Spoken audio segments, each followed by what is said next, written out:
Good morning, 5th grade artists. Today we are going to use line and color to create an op art piece, okay? So what you'll need today is a piece of paper of any kind. You'll need color pencils, a pencil, and some kind of straight edge. So for the very first step, using your pencil, you're going to create a vanishing point in the center of your paper. Using my ruler, I'm going to create one vertical line, one horizontal line, and two diagonal lines. All of them need to touch the edges of your paper. If you don't have a ruler, make sure you're using some kind of straight edge, either a book, a sketchbook, maybe a cutting board if your mom has one in the kitchen. Get resourceful if you don't have a ruler.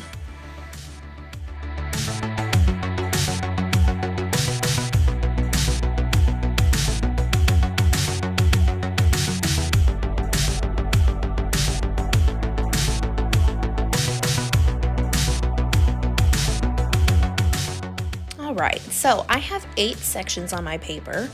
Next step is to use curved lines shaped like rainbows and smiley faces to connect all of my vertical, horizontal, and diagonal lines together. So as you can see, every single time that I jump between a section, my rainbows and my smiley face change. So it's a pattern. Rainbow, smiley face, rainbow, smiley face. I'm taking my time.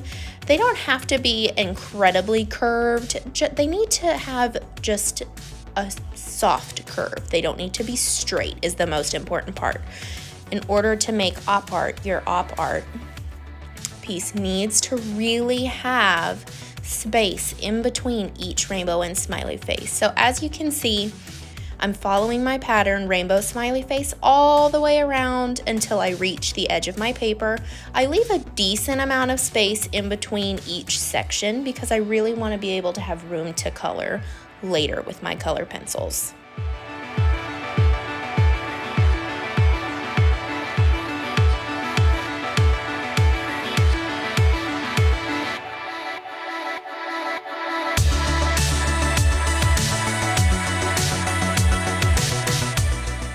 So once I've completed my pencil drawing, I'm going to get a Sharpie. If you don't have a Sharpie, you can use a black Crayola marker, you can use a crayon, a color pencil, just something black that's really going to stand out when you use color pencil later. So I'm just tracing over all of my pencil lines, make sure everything is nice and crisp and that you can really see my wavy lines and all of my straight lines.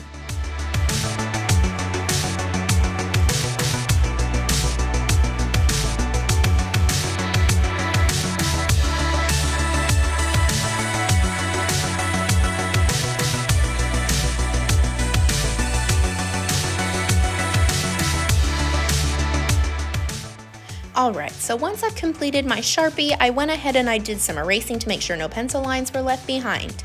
I'm going to be using 7 different shades of blue today for my op art. You guys can use anything from red to orange, you can use orange and yellow, green and yellow, it is up to you. But as you can see, I am coloring my rainbow sections with my lightest shade of blue so far. I'm filling in the whole section and then I'll go back in later to do shading. Make sure that you color one direction. As you can see, I'm going side to side and I'm not really changing my direction from side to side, up and down. If you do that, what's gonna happen is your color pencils will not blend later. So make sure you're taking your time, really take a decent amount of time to color. Don't rush and get sloppy, be patient.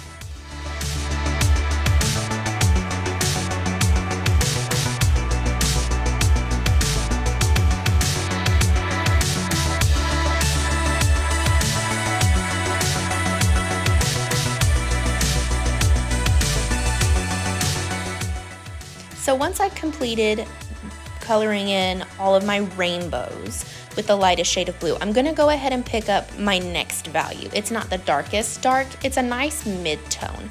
And I'm using that mid-tone blue to really frame the edges of that light blue. What this does when you're shading is it creates depth. Because the rainbow is arched up, it's gonna make that section of your paper look like it's closest to the light, which is why it's light blue in the middle and dark on the edge. You want them to look nice and round almost, kind of like if your paper had a bubble on it or if there were a wrinkle. So as you can see, I'm really taking my time blending those edges together. I haven't applied too much pressure. I'm leaving it pretty light for right now. I'm gonna go all the way up to the top, and once I'm done with that, I'm gonna go ahead and jump over to my first smiley face section.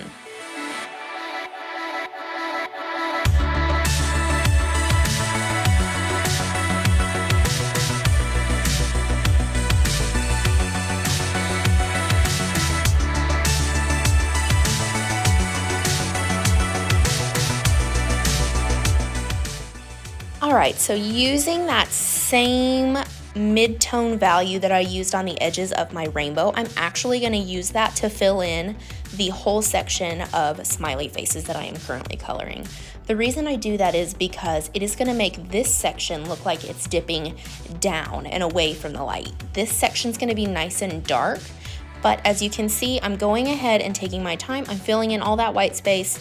And then once I have completed that mid-tone value, I will repeat the same step I did on my rainbows actually, except with a darker shade of blue. It's almost like an indigo, but be patient when you are shading. It can be incredibly frustrating to shade and practice value for the first time. So be forgiving of yourself and just be patient.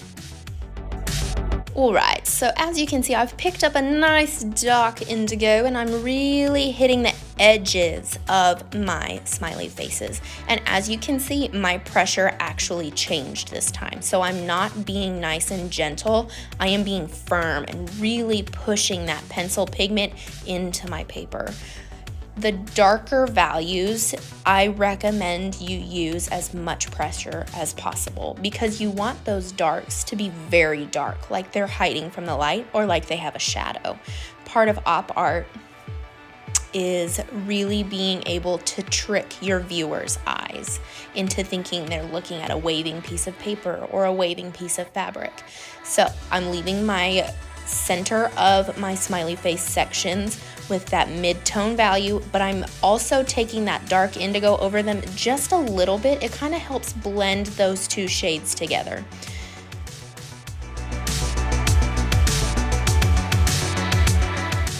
All right, so I'm finishing up with that indigo, and it's okay if you jump around on your picture. You notice that I jump from space to space. I don't just follow the flow of things. You need to do what works best for you.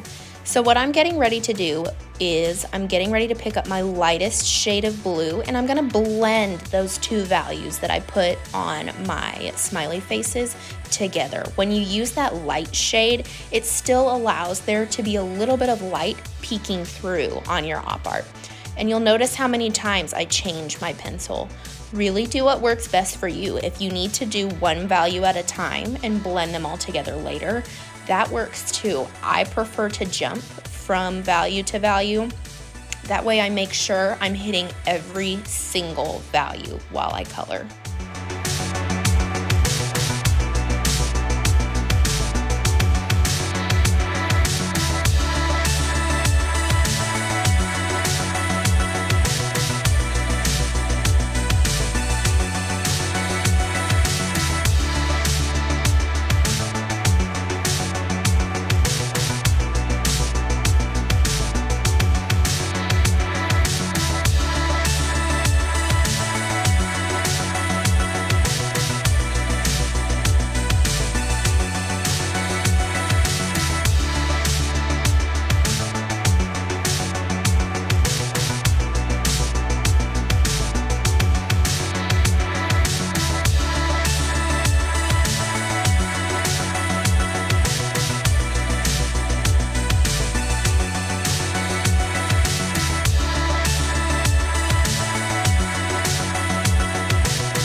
Alrighty, so as you can see, I jumped back to my rainbows because they were not blending correctly with my smiley faces actually. So that is one of the reasons I jump back and forth on my artwork a lot, is I like to make sure that everything is nice and balanced. So I'm applying the same pressure that I applied to my smiley faces on my rainbows. I still have that nice light blue, just kind of blending all of my shading together, making sure that I blend all my edges, making sure everything is nice and crisp.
Alright, so I've wrapped up with my light blue, and you can see that I've picked up my white color pencil to just blend everything together and to create a highlight on those arches. A highlight is the part of your paper that reaches the light the closest.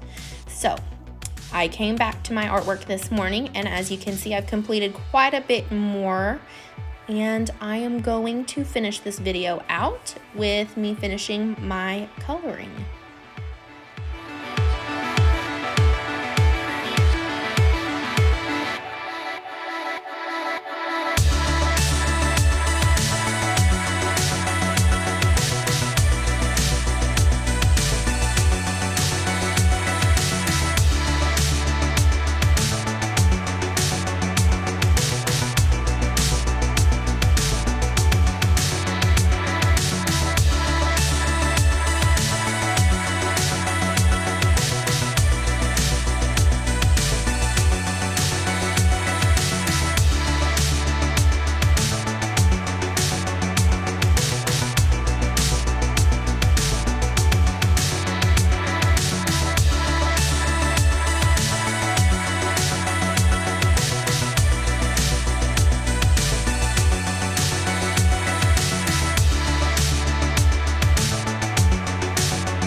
Alright, ladies and gentlemen, and there you have it. It is my final product. My op art looks like it is waving, even though it is a 2D surface. I hope you guys had so much fun practicing line and value with me today. I wanted to let you know that your art teachers miss you so very much, and we hope that you are still creating every day.